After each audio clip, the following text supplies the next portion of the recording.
Nas primeiras semanas de março de 2020, onde houveram as quedas significativas na economia global, e com o Brasil não foi diferente, o preço do Bitcoin caiu em patamares de maio de 2019, ficando abaixo do EMA 100 no gráfico semanal e do EMA 200, situações que ocorreram raras vezes.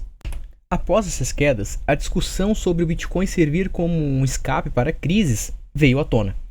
Muitos apontam que o Bitcoin falhou em servir como uma resposta para a crise do coronavírus e que seus entusiastas estavam enganados. Mas, quando se falava que o Bitcoin iria resolver alguma crise que viesse à tona, tratava-se de uma crise de moedas fiduciárias ou uma crise financeira global, que não é este o caso. Nós estamos sob uma crise que desencadeou uma restrição na produção.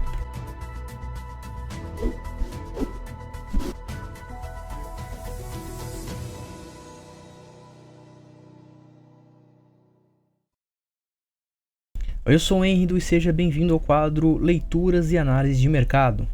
Hoje nós iremos falar sobre o Bitcoin. Se as pessoas dizem que o dinheiro não é a coisa mais importante do mundo, elas estão absolutamente corretas do ponto de vista das ideias que são responsáveis pelos rumos dos assuntos humanos. Mas, se elas dizem que não é importante, elas não entendem o que ele faz. O dinheiro é um meio de troca, possibilita que todos tenham o que querem fazendo quantas trocas forem necessárias. O que Mises quer dizer nessa citação é o seguinte: o dinheiro não é um fim em si mesmo. Ele possui uma função importante numa economia complexa, que é ser usado como um meio de troca. Ele é usado para adquirir bens e serviços futuros pelos quais não sabemos se iremos demandar e muito menos sabemos o que é necessário produzir para conseguir demandar esse recurso específico que a gente não sabe do que se trata. Esta crise, que foi desencadeada também pelo coronavírus, fez com que diversas medidas políticas viessem a restringir a produção, fazendo com que a população buscasse um grau maior de liquidez para adquirir todo o recurso que ela julgasse ser necessário. Veja, o comportamento da população não é buscar fazer reservas na expectativa de um consumo futuro, mas sim de preferir ter os recursos em mãos do que ter o saldo em caixa. Ou, no mínimo, ter meios de pagamentos mais líquidos e amplamente aceitáveis do que correr o risco de não poder transacionar. E mesmo com tudo isso, um comportamento referente ao Bitcoin se mostrou controverso. Ainda que o preço da criptomoeda tenha caído, o número de carteiras com mais de 0,01 Bitcoins subiu no último 90 dias em 430 mil. Geralmente, este comportamento é muito notório em países com um alto nível de inflação, o que corrobora com o argumento de que a criptomoeda terá uma utilidade grande para combater crises do próprio setor financeiro e das moedas fiduciárias que perdem seu poder de compra a cada dia.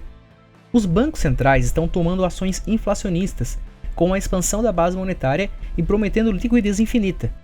Mediante o retorno da produção e superado a crise do novo coronavírus, podemos admitir que o Bitcoin seria um grande candidato a ser usado como moeda em detrimento das moedas fiduciárias, que perderão valor.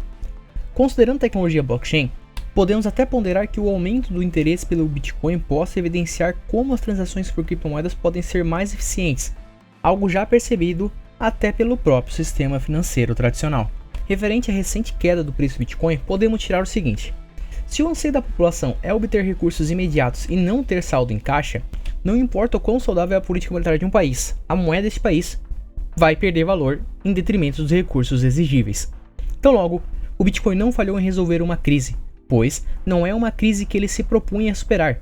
Se as pessoas preferem adquirir recursos de imediato e se manterem líquidas para adquirir produtos que lhes parecem ser escassos, nenhuma moeda mudará a opinião dela, não importa o quão forte seja sua política monetária. Porém, se o público percebe que a moeda está falhando em atender às necessidades essenciais como a estabilidade do poder de compra, essa moeda, pouco a pouco, perderá espaço para a moeda ainda mais forte. Bom, por hoje é só, um grande abraço e até mais!